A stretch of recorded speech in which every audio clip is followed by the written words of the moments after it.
महाराष्ट्र राज्यातील कोकण विभागात असलेला रायगड जिल्हा हा ऐतिहासिक वारसा आणि नैसर्गिक सौंदर्यासाठी प्रसिद्ध आहे. रायगड जिल्ह्यात एकूण 15 तालुके आहेत, ज्यामध्ये आपण कोकण कोस्टल रूटवर असलेले 4 तालुके एक्सप्लोअर करणार आहोत. आपल्या आजच्या व्हिडिओमध्ये मुख्यतः 2 तालुक्याच्या कोस्टल रूटवर असलेल्या प्रत्येक वास्तूला एक्सप्लोअर करण्याचा प्रयत्न करणार आहोत. नैसर्गिक सौंदर्याने नटलेल्या श्रीवर्धन आणि माणगाव तालुक्याला फिरण्यासारख्या अनेक जागा आहेत. निसर्गप्रेमींसाठी अनेक सुंदर समुद्र किनारे आहेत. हो बाप रे. समुद्राच्या बाजूने जाणारे नागमोडी वळणाचे रस्ते आहेत. ॲडव्हेंचर प्रेमींसाठी प्रत्येक समुद्र किनाऱ्यावर अनेक प्रकारची वॉटर स्पोर्ट ऍक्टिव्हिटी आहेत. पुरा निळा पाणी आहे ना, वेव बहुत मोठ्या मोठ्या आहे, इथं वेव फॉर्म होत आहे. धार्मिक स्थळांमध्ये ऐतिहासिक वारसा लाभलेले मंदिर आणि कोकणाची दक्षिण काशी म्हणून ओळखले जाणारे हरिहरेश्वराचे मंदिर आहे, जिथले नजारे कोणत्या मूवीपेक्षा कमी नाही. या मंदिराचं कन्स्ट्रक्शन हे पाहण्यासारखं आहे. निसर्गातील सरपटणारे प्राणी सुद्धा आपल्याला इथे पाहायला मिळतात. आपल्या रस्त्याच्या मधात पाय एक स्नेक दिसलाय. हे बाय बहुत रेअर स्नेक आहे हा. आणि काही अशा हिडन जागा सुद्धा आहेत जे या अगोदर आपण कधीच पाहिल्या नसणार. हे परमेश्वरा, का जागा दाखवणार आहे तू ना, का निसर्ग आहे वा. निसर्गात असलेल्या या प्रत्येक जागेला आपण चांगल्या प्रकारे एक्सप्लोअर करण्याचा प्रयत्न करणार आहोत.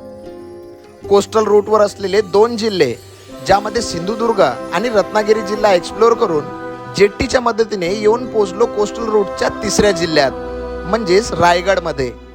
इथे येताच रायगड जिल्ह्याच्या बाउंड्रीवर सगळ्यात पहिले पाहायला मिळतो कोकणाची दक्षिण काशी मानल्या जाणाऱ्या हरिहरेश्वरला. गुड मॉर्निंग मित्रांनो, कसे आहात? मजेत ना? स्वागत आहे कोकण कोस्टल राईडच्या एका नवीन व्हिडिओमध्ये. मागच्या व्हिडिओमध्ये आपण वेलासपर्यंत व्हिडिओ कंप्लीट केला होता आणि हरिहरेश्वरमध्ये येऊन थांबलो होतो. आता आपण हरिहरेश्वरमध्ये आहोत. सकाळी सकाळी उठून आता आपण चाललो समुद्र किनाऱ्यावर. या जागेवर कासवाचे पिल्ले बाहेर येऊन राहिले. याच मोमेंटला कॅप्चर करण्यासाठी आता आपण चाललो समुद्र किनाऱ्यावर. स्थानिकांनी दिलेल्या माहितीनुसार सध्या जागोजागी कासव महोत्सव साजरा केला जात आहे आणि लक्कीली हरिहरेश्वरामध्ये सुद्धा सकाळी सकाळी कासवांच्या पिल्लांना समुद्रात सोडल्या जात आहे. पण हरिहरेश्वरमध्ये एक्झॅक्ट किनाऱ्यावर कासवांची पिल्ले कुठे आहेत ते लोकेशन माहीत नव्हता. आपण अंधारातच येऊन पोचलो समुद्र किनाऱ्यावर. होपफुली आपल्याला ते कासवाचं पहिलं घरटं दिसलं पाहिजे, मग आपल्याला पाहता येईल का पिल्ले कुठं बाहेर निघत आहे. ओके, सगळ्यात मोठा चॅलेंज तर हा आहे, अंडे कुठं आहे या शोधासाठी आपण पुरा समुद्र किनाऱ्याला आपण धाव कव्हर करता. परमेश्वरा, दिसू दे रे कासवाचे अंडे. आय थिंक इथं आहे वाटते कासवाचे अंडे. जाडी दिसल्यासारखी वाटत आहे. त्या बाजूला तिथं मेहनत रंग आणली रे भाऊ. बस आता पिल्ले दिसले पाहिजे. या जागेवर पिंजरा तर होता, पण पिंजऱ्यातून कासवांची पिल्ले बाहेर काढण्यासाठी कोणी माणसे नव्हते. वेट करू, लोक अशी वेट करू, आपल्याला माहिती पडेल का इथून अंडे भेटत आहे का नाही. ओके, या पिंजरात कासवांची अनेक घरटी होती आणि प्रत्येक घरटीत एका कासवाने एका वेळी जवळपास 100 ते 150 अंडी दिलेली पाहायला मिळत होते. चंद्रबा किती मस्त दिसत आहे. नाही इथून सूर्य उगवणार आहे, पुरा आकाश लाल लाल झाला आहे. जसं याच्या बाजूलाच इथं आहे ओलिव्ह रिडले नावाचे कासवाचे अंडे, आणि समोरासमोर या बाजूला आहे पुरा समुद्र किनारा. आणि ती तर राहिला देवभूमी, महाराष्ट्राची उत्तर काशी म्हणून ओळखला जाणारा हरिहरेश्वर. ते तिथं आहे, तिथं हरिहरेश्वर. जवळपास अर्धा तास वाट पाहिल्यानंतर आपल्याला तो ऐतिहासिक क्षण पाहायला मिळाला, जिथे कासवांची छोटी छोटी पिल्ले समुद्रात सोडली जात होती. अंड्यातून बाहेर याचा त्यांचा कालावधी किती राहत असेल दादा?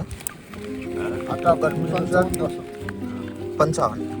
कशी तुरतुरू चालत आहे पाय. एक नंबर.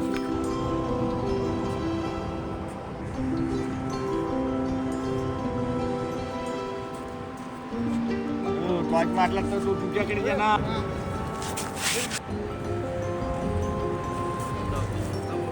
पलीकडे गेला, रेषेच्या पलीकडे गेला.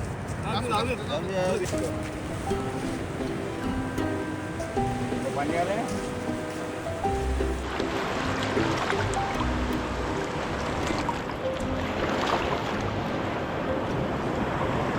सो मित्रांनो, फायनली आपल्याला कासवाचे पिल्ले पाहायला भेटले. अंड्यातून बाहेर आलेले पिल्ले. जवळपास 50-51 दिवसानंतर हे पिल्ले बाहेर निघले आहे. 15 जानेवारी, 16 जानेवारी, 10 जानेवारी असे अंडे येऊन टाकले होते. फायनली आपल्याला पाहायला भेटले कासवाचे पिल्ले. आपल्या दिवसाची सुरुवात बहुत मस्त झाली आहे. आता आपण पटकनच रिटर्न जाऊ, थोडासा उजेड होऊ देऊ आणि मग त्याच्यानंतर आपण कॅप्चर करू या जागेवर हरिहरेश्वरचा हा पुरा पट्टा दिव्यागरपर्यंत. आपल्याला समोर खूप काही एक्सप्लोअर करायचं होतं, पण दिवसाच्या सकाळी समुद्र किनाऱ्यावर एक अजीबोगरीब किस्सा पाहायला मिळाला. आहे म्हणा, सेफ्टी तर आहे, पण हे याच्यासाठी आपल्याला खिचखाचच करावं लागेल.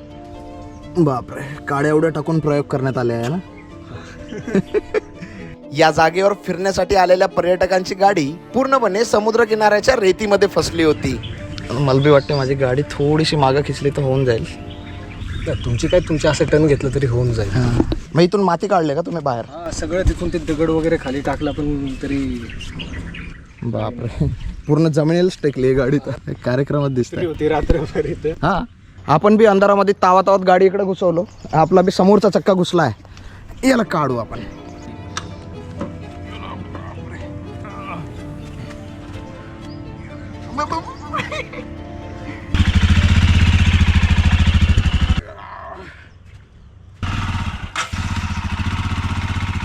हा, झाले, निघली रे भाऊ या दलदलमधून. पण या लोकांची गाडी अजूनही फसली आहे. होप सो निघून जाईल. गावातले लोक येतील. मी एकदा गावात जातो ना, गावातल्या लोकांना सांगतो. ठीक आहे, थँक्यू. चला, काळजी घ्या.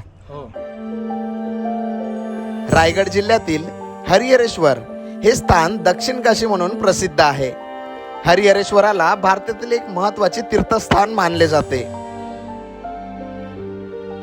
हरिहरेश्वर हे गाव निसर्गाच्या सानिध्यात असून महाबळेश्वर वरून उगव पावणारी सावित्री नदी जिथे अरबी समुद्राला मिळते, तिथे तिच्या मुखावर हरिहरेश्वर नावाचे गाव आहे. हे गाव ब्रह्मगिरी, विष्णुगिरी, शिवगिरी आणि पार्वती या 4 टेकड्यांच्या कुशीत वसलेले आहे.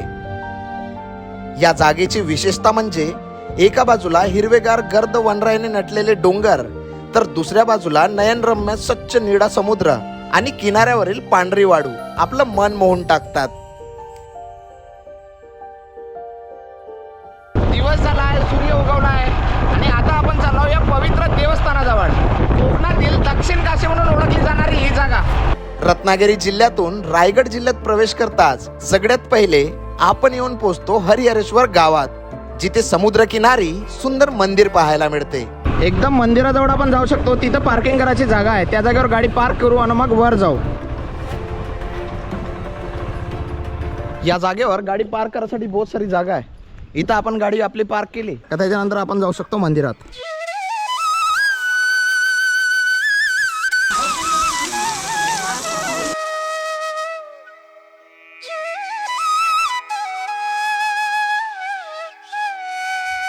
मूर्तीचा कन्स्ट्रक्शन पाहण्यासारखं आहे. अरबी समुद्राच्या किनाऱ्यावर आणि ब्रह्मगिरी, विष्णुगिरी, शिवगिरी आणि पार्वती या 4 सुंदर टेकड्यांच्या कुशीत वसलेल्या या मंदिराला दक्षिण काशी म्हणूनही ओळखले जाते. या ठिकाणी शिव आणि विष्णू यांचे एकत्रित रूप असलेले हरिहर देवाची पूजा केली जाते. हे मंदिर मराठा साम्राज्याचे पहिले पेशवे बाजीराव यांचे कुलदैवत होते. 1674 मध्ये छत्रपती शिवाजी महाराजांनीही या मंदिराला भेट दिल्याची नोंद इतिहासात आढळते. मंदिराच्या मागच्या बाजूने एक रस्ता सरळ चालला आहे प्रदक्षिणासाठी. जर आपल्याला प्रदक्षिणा मारायचं असेल तर आपल्याला मंदिराच्या पाठीमागून सरळ समुद्र किनाऱ्याच्या बाजूने वर जायचं आहे. मंदिराच्या बाजूने एक पायरी मार्ग थेट आपल्याला प्रदक्षिणा मार्गाकडे घेऊन जातो, जिथे काही पायऱ्या चढताच सपाट भाग लागतो. आपल्याला असा चढत वर जायचं आहे. या पायऱ्या आपल्याला डायरेक्ट वर घेऊन जाईल डोंगरावर. मंदिराच्या बाजूला खडकाळ समुद्रावरून जाणारा एक अरुंद प्रदक्षिणा मार्ग आहे, जो भाविकांच्या आकर्षणाचा मुख्य केंद्रबिंदू आहे. या प्रदक्षिणा मार्गावर जाण्यासाठी आपल्याला 100 पायऱ्यांचा टप्पा पार करावा लागतो. चंद्रराव मोरे यांनी हा मंदिराभोवतील भव्य प्रदक्षिणा मार्ग बांधला होता. असा काही पायऱ्या चढून जसं आपण थोडा समोर येतो, सरळ आल्याबरोबर आपल्याला एक गल्ली दिसत आहे, ज्या डायरेक्ट आपल्याला समुद्र किनाऱ्यावर खाली घेऊन जातील. या जागेला गणेश गल्ली म्हटल्या जाते. असं म्हटल्या जाते, इथं आलेल्या भाविक जोपर्यंत हा प्रदक्षिणा मार्ग पूर्ण करत नाही तोपर्यंत हरिहरेश्वराचं दर्शन अपुरं मानले जाते.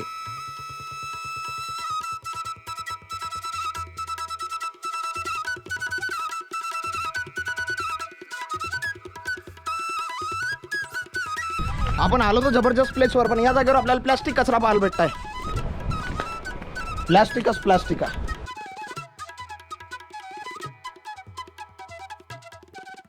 या जागेवर अनगिनत खेकडे दिसत आहे आपल्याला.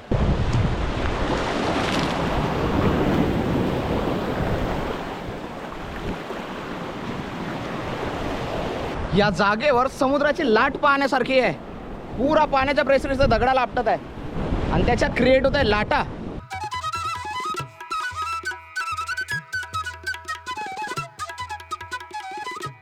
आणि अशा प्रकारे 15-20 मिनिटातच आपली पूर्ण प्रदक्षिणा कंप्लीट झाली. जर इथं आपण संध्याकाळच्या टायमात आलो तर आपल्याला बहुत जबरदस्त व्ह्यू पाहायला भेटते. मावळत्या सूर्यासोबत मोठमोठ्या लाटा उठत राहते, ते पाहण्यासारखे आहे. आपण या लाटा पाहतच होतो की तितक्यातच इथे एक अजीबोगरीब किस्सा पाहायला मिळाला.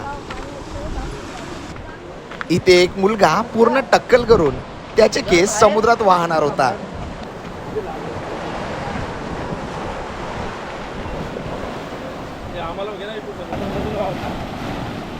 पाण्याच्या लाटा बहुत मोठ्या आहे, सांभाळून.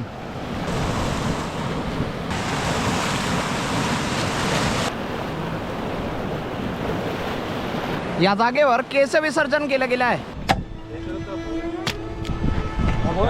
प्रदक्षिणा कंप्लीट झाल्यानंतर आपल्याला काही दुकानं दिसते जिथं आपण नारळ पाणी किंवा बाकी थंड काही पिऊ शकतो. आपण समुद्र किनाऱ्यावर बसून नारळ पाणी पितच होतो की तितक्यातच आपल्याला समुद्र किनाऱ्यावर काही हैराण करणारा नजारा पाहायला मिळाला.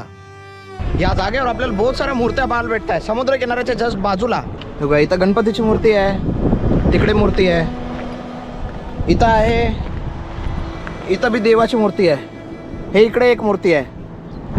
असं बाजूला आलो, या बाजूला आलो तर इकडे नंदी आहे, देव आहे, हे इथं मूर्ती आहे, ते तिकडे मूर्ती आहे. मॅक्झिमम विष्णूच्या मूर्त्या आहे. दादा इथं काही मूर्त्या दिसत आहे खाली, या कोणी ठेवल्या आहे का वाहून आल्या पाण्यातून? वाहून नाही, हे देव ते हे करतात ना, दुसरे देव बसवतात, हां हां. त्याच्या ह्या मूर्त्या इथे सोडतात आणून. ते आता आमचे गावचे लोक कसे मग पायाखाली येतात ना, मग साईडला आणून ठेवतात. हरिहरेश्वर मंदिर आणि प्रदक्षिणा मार्गाच्या बाजूलाच हरिहरेश्वर बीच आहे. निळं स्वच्छ पाणी, पांढरी शुभ्र वाळू आणि नारळ पोपडीच्या बागा हे या किनाऱ्याचं वैशिष्ट्य आहे. तसेच हरिहरेश्वर बीच वरून होणारा सूर्यास्त हा पाहण्यासारखा असतो.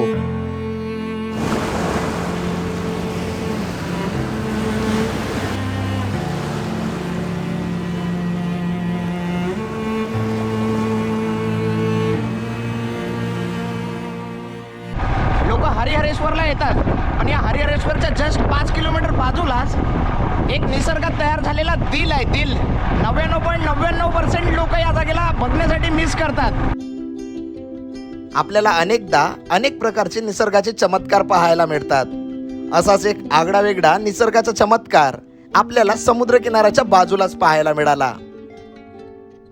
समुद्राच्या एक्झॅक्ट बाजूला हार्टच्या आकारात नैसर्गिक स्विमिंग पूल तयार झालं होतं आणि याच गोष्टीला चांगल्याने एक्सप्लोर करण्यासाठी आता आपण निघालो त्या हिडन जागेवर.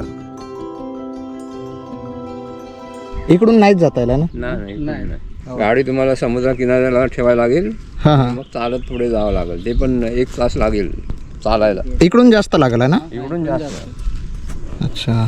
लोकेशन त्या फाट्यावरती इकडचं इथलंच दाखवतो नाही, ह्या डोंगराच्या पलीकडे. हां हां. तर इथे आल्याच्या नंतर लोक म्हणतात इथे रोड आहे आणि पाठवत नाही. तुम्हाला जर जायचं असेल तर तुम्ही जाऊ शकता. जंगल आहे आम्ही पुढे. आमच्या इकडून गेला तरी वरच्या जंगल, इकडून गेला तरी पण जंगल. फक्त समुद्रात एवढंसं आकार आहे त्याला दिलचं. अच्छा.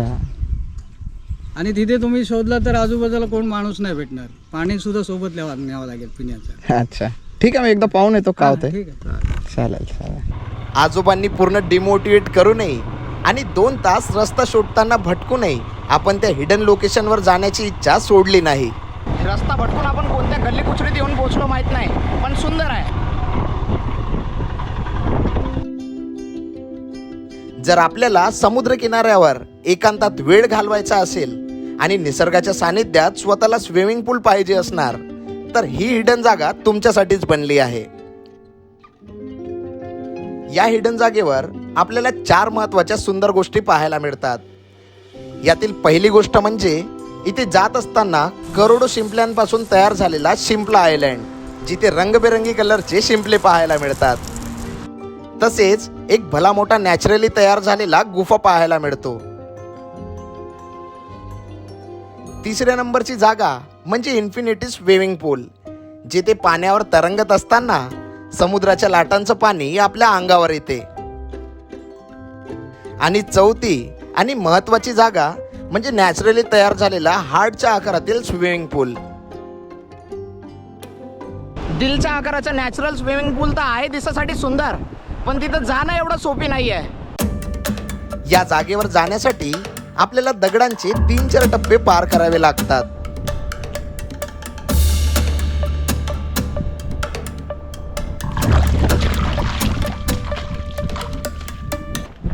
एकदम दगडाची पायवाट आहे आणि या जागेवर पुरे आपले पाय स्लिप होऊन राहिले.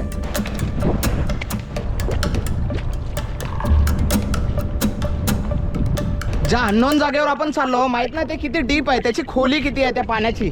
म्हणून आता आपण लाईफ जॉकेट घेऊन चाललो जेणेकरून आपली सेफ्टी राहील. ज्या जागेवर आपण चाललो या जागेची विशेषता म्हणजे दिल हार्टच्या आकारामध्ये तयार झालेला नॅचरल स्विमिंग पूल. हे तर झाली पहिली खासियत.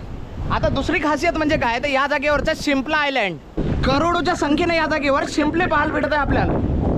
हो बाबा रे, थांबा तुम्हाला थोडा जवळून दाखवतो. हे राहिले दगडाची किनारपट्टी आणि आपण येऊन पोहोचलो शिंपला आयलँड मध्ये. पुरे शिंपले हे इथं माती नाही, बस शिंपले आहे. मस्त डिझाईनदार शंख शिंपले आहे रे भाऊ. असा मूठ पकडा, शिंपले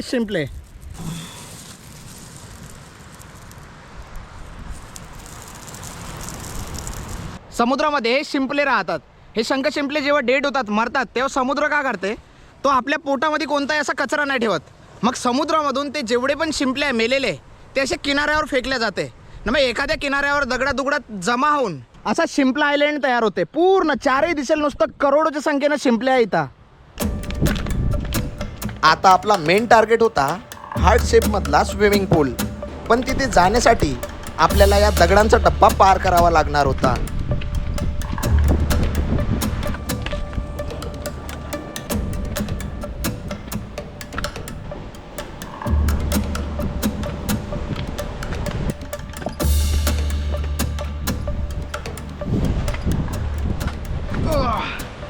वाटते तेवढा सोपी नाही हा रस्ता. एका सुंदर जागेला कॅप्चर करायसाठी आपल्याला एवढे अडथळे पार करायला लागत आहे. चुकीने एका ठिकाणी आपण स्लिप होऊन पडलो, आपल्या हाताला चिरा गेला. हा बस पोहोचलोच आपण, आपल्या टार्गेटवर पोहोचलो. तो राहिला टार्गेट समोर प्लेन एरिया. तिथं या चपलीवर बॅलेन्सिंग करणं थोडा डिफिकल्ट होत आहे.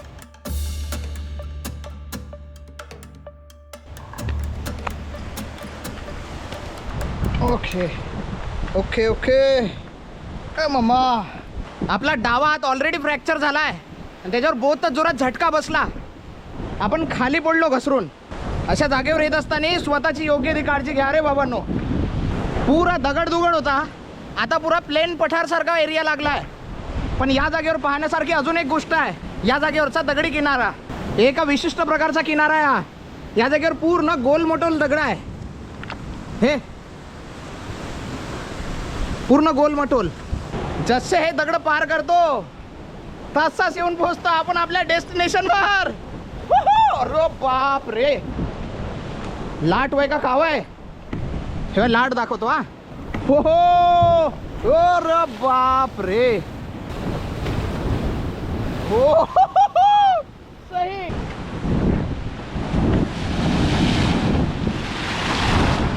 Three, two, one.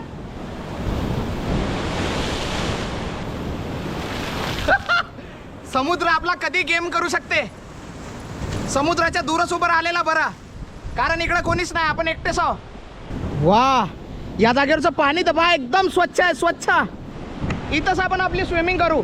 आणि बाजूला आहे दिलच्या आकाराचा स्विमिंग पूल.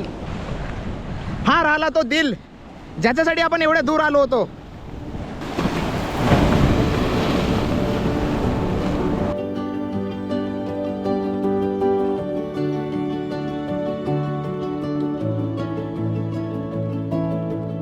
कोकणातली हे हिडन जागा तुम्हाला माहिती आहे का? चला दाखवतो.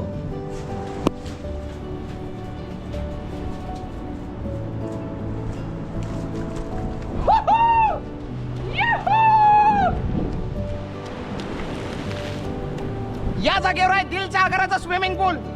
इथं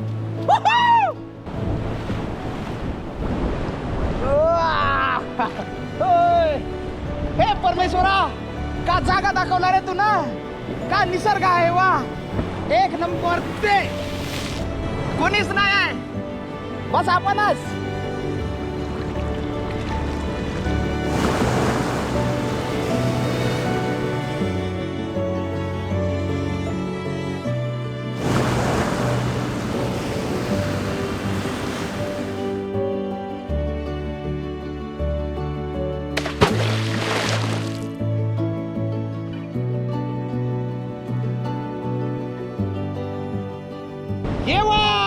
कोकण आपलाच असा. या जागेवर अजून एक इन्फिनिटी पूल आहे, त्या जागेवर स्विमिंग करू. पण तिथं जाण्या अगोदर आणलेलं लाईफ जॉकेट लावून टाकू. पाण्याच्या ठिकाणी जाताना सेफ्टी जरुरी आहे. हो, मस्त तरंगत. कोणीच नाही भाई, बस आपणच.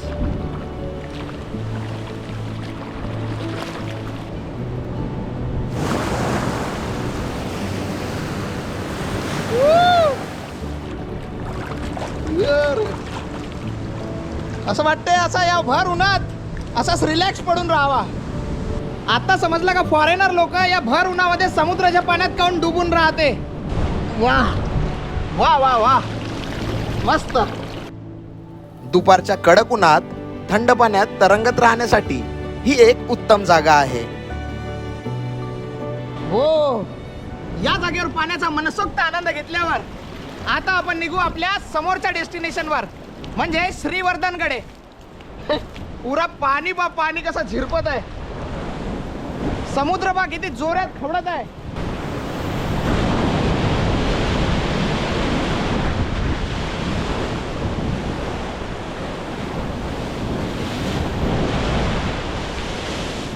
Danger, very danger. निघून जाऊ रे भावीतून. असा एकटा थांबणं जास्त वेळ योग्य नाही. या जागेवर आल्यावर आपल्याला 3 गोष्टी पाहायला भेटते. 1, नॅचरल गुफा, भला मोठा गुफा आहे. 2, या जागेवर एक दिलच्या आकाराचा स्विमिंग पूल आहे ना. 3, इन्फिनिटी पूल आहे. या 3 जागेसाठी आपल्याला इथे यायलाच पाहिजे. हरिहरेश्वर आणि त्याच्या बाजूला असलेल्या नॅचरल स्विमिंग पूलला कॅप्चर केल्यानंतर आता आपण चाललो श्रीवर्धन समुद्र किनाऱ्यावर. या सुंदर हिडन लोकेशनला एक्सप्लोअर केल्यानंतर आता आपला मेन टार्गेट होता श्रीवर्धन तालुक्यातील श्रीवर्धन समुद्र किनारा.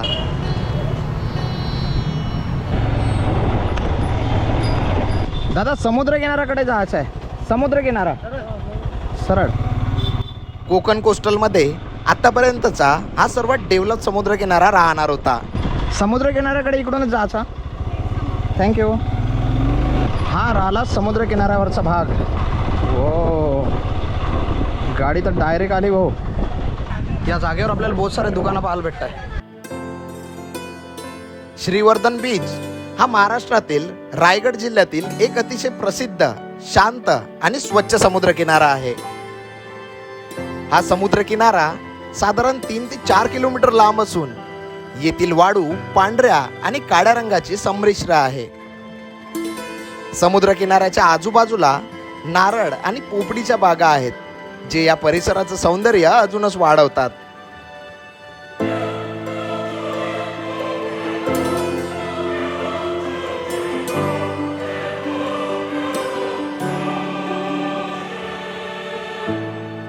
हा राहिला साफ स्वच्छ निळाशार समुद्र किनारा.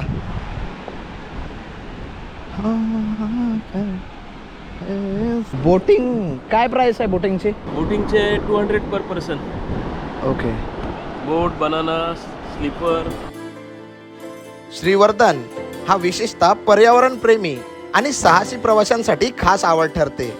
येथील शांत समुद्रकिनारे, वनस्पतींची विविधता, उंच डोंगर आणि वाळूच्या घाटावर फिरणारे पक्षी एक अनोखा निसर्ग दृश्य निर्माण करतात.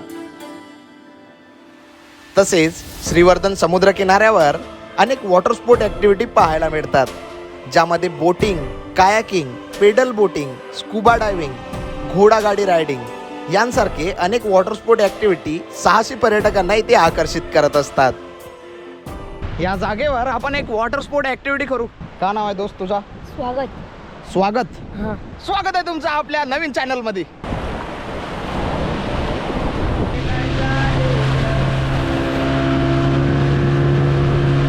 पुरा निळा पाणी आहे ना, वेव बहुत मोठ्या मोठ्या आहे इथं, वेव फॉर्म होत आहे.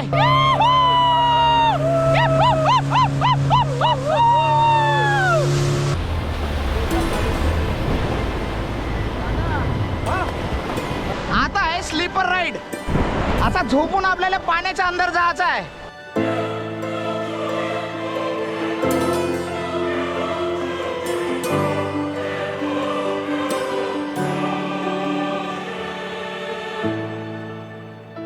आता आपण करणार या बाईकची राईड. तुफान एक्सपिरियन्स असाल हा.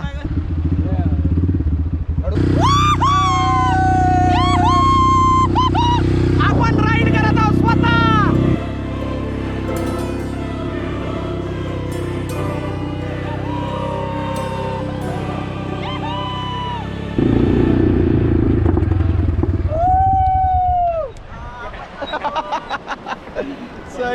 सही मजा आली, एक नंबर मजा आली.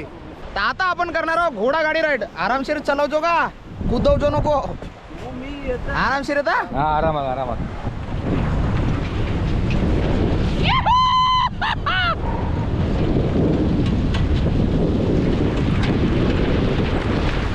अशक्य सुंदर घोडागाडी.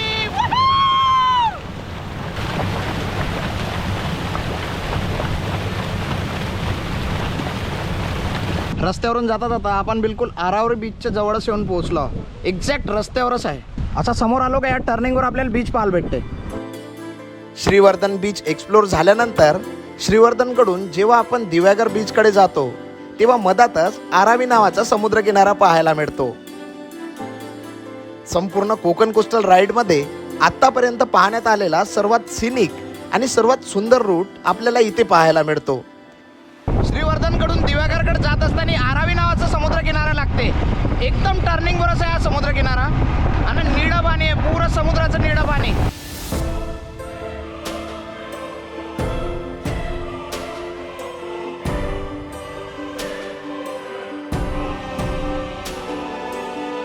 आरावी नावाच्या समुद्रकिनाऱ्यापासून जर आपण दिव्यागरकडे जात असू तर दिव्यागरच्या जस्ट 5 किलोमीटर अगोदर आपल्याला हा शार्क हेड नावाचा रॉक पाहायला भेटते. Shark head rock. हा रॉक पाहण्यासाठी आपण कुठून आलो, मेन हायवे सोडून एकदम डोंगरावर, कोणीच ना. कोकण किनारपट्टीवर रायगड जिल्ह्यातील दिव्यागडजवळ शार्क माउथ नावाचा दगड पाहायला मिळतो. हे ठिकाण रायगड जिल्ह्यातील श्रीवर्धन तालुक्यात भरडखोलजवळ स्थित आहे. लाटांच्या आणि वारांच्या सतत प्रवाहामुळे या खडकाची झीज होऊन तो हुबेहूब शार्क माशाच्या उघड्या जबड्यासारखा दिसतो.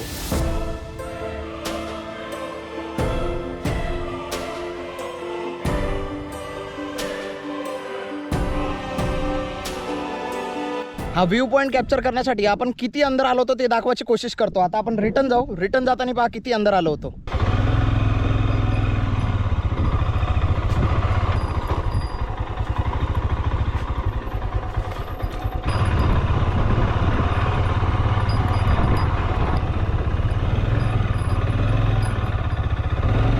आज आभाळ एवढा निळा कसा काय? हो आलो रे भाऊ रोडवर. एवढ्या अंदर गेलो होतो बा आपण. आपल्या रस्त्याच्या मधात पा एक स्नेक दिसलाय. हे बाय हरणतोड साप हा झाडांवर व वेलींवर राहणारा एक अतिशय सुंदर आणि सडपातळ निमविषारी साप आहे. बहुत रेअर स्नेक आहे हा.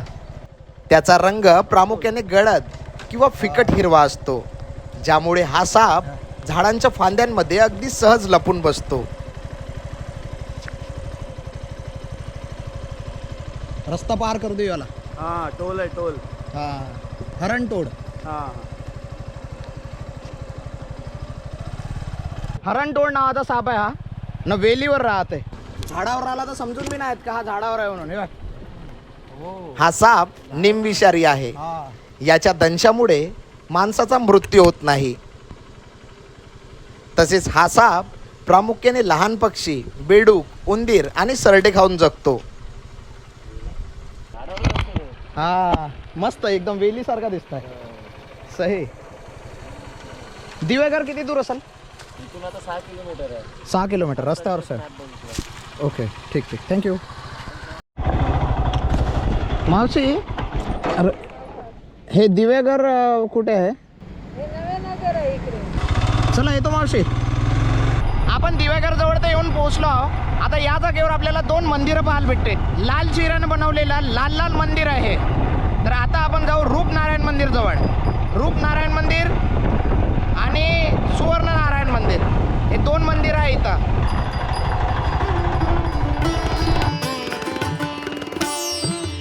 सुवर्ण गणेश मंदिर हे दिव्यागरमधील सर्वात प्रसिद्ध मंदिर आहे. 1997 मध्ये येथे 1 किलो वजनाची सोन्याची गणेश मूर्ती सापडली होती. यामुळे याला सुवर्ण गणेश असं म्हणून ओळखले जाते. कालांतराने इथे एक मंदिर तयार करण्यात आलं ज्याला सुवर्ण गणेश मंदिर असं नाव देण्यात आलं. 1 किलो वजनाची सोन्याची गणेश मूर्ती सापडली असल्याकारण या गावाला जगभरात प्रसिद्धी मिळाली आहे. या दिवेघरमध्ये एवढे सारे झाडं आहे. नारळाचे झाडं, सुपारीचे झाडं हे दिसत आहे. नारळ, सुपारी, फणस बहुत सारे झाडं आहे. सुवर्ण गणेश मंदिराजवळच आपल्याला निसर्गाच्या सानिध्यात असलेलं रूपनारायण मंदिर पाहायला मिळते.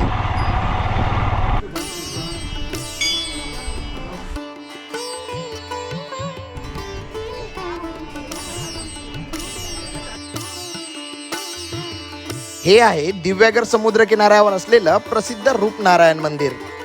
येथे विष्णूची मूर्ती एकाच अखंड शिडेतून कोरलेली असून ती अतिशय सुंदर व कलात्मक आहे.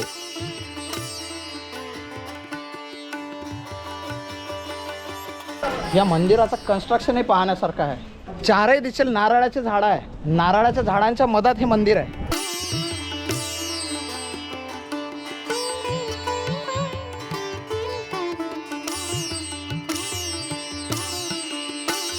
मंदिराच्या जस्ट समोरासमोरच इथे एक विहीर आहे. हे विहीर पाहण्यासारखी आहे. याला थोडं जवळून पाहू.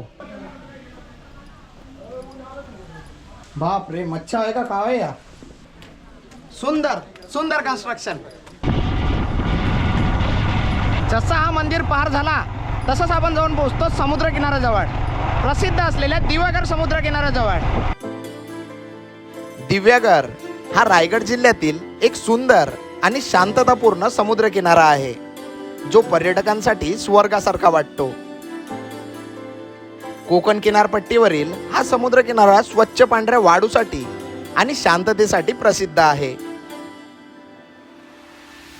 मुंबई पुण्याच्या गर्दीपासून दूर दिव्यागर हे एक आदर्श पर्यटन स्थळ आहे जे निसर्ग, इतिहास आणि सांस्कृतिक वारसा यांचा सुरेख संगम आहे.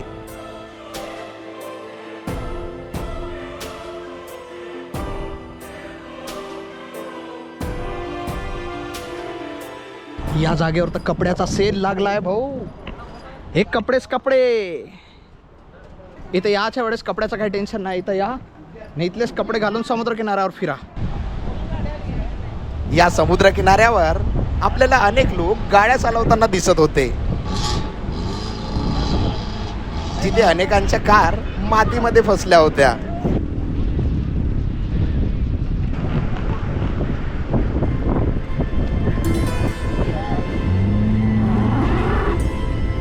या जागेवरची रेती उडून उडून दुसऱ्या बाजूला झाले नाही. वाळवंटासारखं कन्स्ट्रक्शन तयार झालं या जागेवर.